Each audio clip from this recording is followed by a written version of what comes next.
Hey guys, I wanted to come on here and talk about this update that has been given on this white supremacist demonic entity who drug a black man behind a truck in Jasper, Texas in 1998.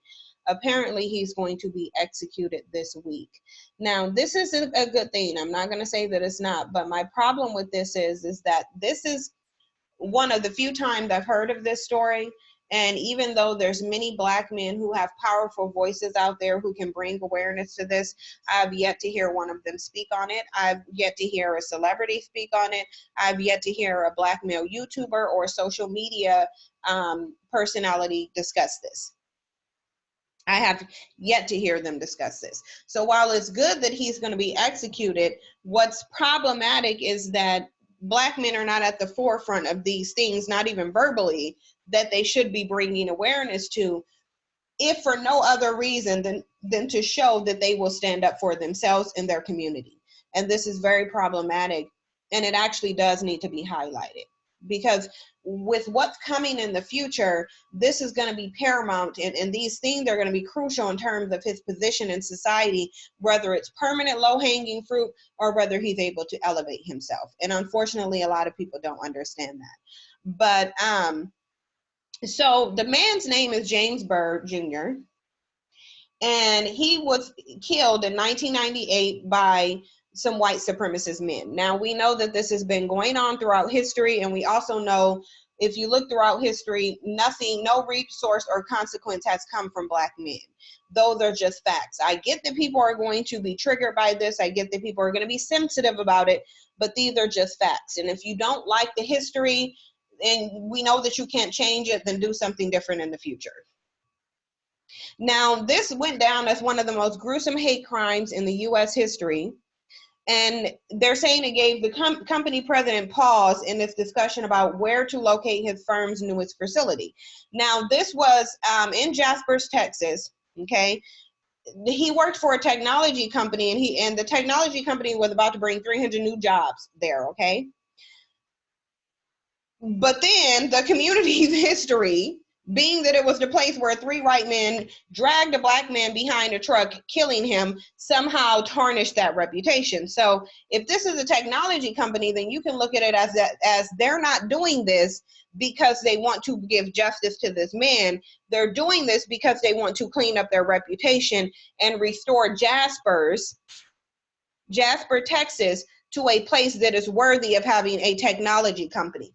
Because having that technology company there, creating new jobs, that means developments for this company, that means a number of different investments, that means wealth for Jasper, Texas. So what they're essentially saying is that, okay, if this is stopping us, because this is the history, then we need to do something to bring some kind of justice to show that we're not that city anymore.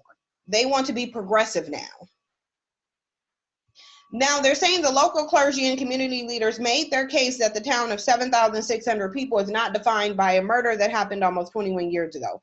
You can usually when something like this happens, it's not for any other reason than the fact that it benefits them. They were able to convince the executive that there were a lot different than what the world sees us as, said Eddie Hopkins, head of the Jasper Economic Development Corporation. Now, at this point, you should already be able to see what this is about. This is why real content creators like myself and others try to tell Black people the difference between symbolic victories and actual victories. This is not a victory because they're telling you in this very article that they simply want to clean up their reputation. Because look, it says the town's past will be revisited this coming week when the convicted ringleader in Byrd slaying is scheduled to be executed. Local leaders insist Jasper is a welcoming place that punished Byrd's killers and will never forget what happened to him. But the townspeople, as well as the members of Byrd's family, believe Jasper has never fully accepted the crimes placed in its history. They say some tensions between the white and Black communities remain unresolved. The fact that they can tell you right here that the only reason we are doing this is because it's affecting business. Now, Black people will call this a victory, But they're telling you, no, we're not doing it because we feel like anything was wrong. We're not doing it because we want this man to have justice. We're doing it because it's hurting our reputation. This also tells you that you need to take emotion out of situations, Black people. Nobody cares about you running around parading and protesting. They care about how much are you going to impact their business? How much are you going to ruin their reputation? How much are you going to stop money flows from them? This tells you that even if somebody doesn't believe they're wrong, they will still give you what you want if the incentive is great enough. Because Jasper, Texas doesn't really care about, they don't really care about this Black man. They don't care about the grievances of his family. They don't care anything about it. They're telling you right now, we just want to show the city that we killed this man's killer, so therefore we're not the same city. This isn't a victory. This isn't them showing racial progression or kindness. This is doing what they feel like is necessary so that they can get an outcome that they want. They want a technology company there, i.e. more money flowing into that city, and they feel like this stain on the city's history and reputation was preventing it. So therefore they said, okay, well, we got to get this white dude out of here then. Do something to show that we're not like that, even though we don't care about being like that at all. We just simply want the technology company here. So a one Melinda Washington, this is 66, she said, I think quite frankly, people in Jasper are tired of talking about it. They want to forget it now. She's Bird's sister. Okay? The Black man. This is the Black man's sister. It happened here, and we need to always have that in front of us. In the early morning hours of June 7, 1998, 3 white men beat Bird after offering him a ride. They then chained the 49-year-old to the back of a truck and dragged his body for nearly 3 miles along a secluded road in a piney woods outside of Jasper. Bird was alive for at least 2 miles before his body was ripped to pieces. Prosecutors said he was targeted because he was Black. Now, this is straight out of Jim Crow, but it's happened in 1998, and you can best believe it's happened more recently than that too. But rather than bringing awareness to these issues, what are Black men doing on social media? And we know there are Black men who don't. So when I say Black men, I don't mean the exceptions. I mean, as a rule, what are they doing all over social media? John William King, 44, an avowed racist who orchestrated the attack, is slated to be put to death Wednesday. He will be the second man executed in the case. Lawrence Russell Brewer was executed in 2011. The third participant, Sean Allen Berry, was sentenced to life in prison.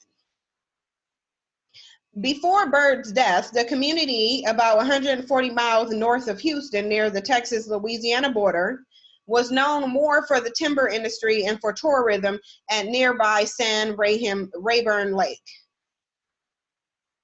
Now, this part is key. Back in 1998, the city was incredibly progressive, as it was led by an African-American mayor and had other African-Americans in local leadership positions. So basically what they're saying is, oh, well, we are going to give the image of a Black person somewhere, but they're not really going to be able to stop anything or do anything, but the image is going to give us some progressiveness. Black people get fooled by this all the time. That's why they keep calling for more Black politicians, because all Black people want is the face of a Black person there. They don't care about the results. To them, simply a Black person being in this position is results for them. That's all they care about. The current interim mayor, Gary Gatlin, recalled how community leaders of all races came together and helped the town heal. It certainly doesn't go away, and we certainly remember what happened. No, what you probably had was some church coons giving the appearance and pushing forgiveness and prayer like they usually do. It says, but racial tensions resurfaced after Jasper's first Black police chief was fired in 2012, and 2 of the 3 Black city council members who hired the chief were ousted in a recall election. The recall effort was marred by racial slurs, showing that they were simply pretending, but pretending is enough for Black people. Temporary pretending, Black people have a short attention span, they'll still think it's a progressive city. City council members Rashad Lewis, who is black, was 12 when Byrd was killed. He said the dragging death unearthed racial hostility in his hometown. Apparently not enough, though, because that wasn't the last one. We know there was a black dude who was in Jasper, Texas recently, who was tied to this white woman who was the daughter of a white ranger, Texas Ranger in there, who mysteriously came up missing after that Texas Ranger had sent in a video talking about how he would kill black people.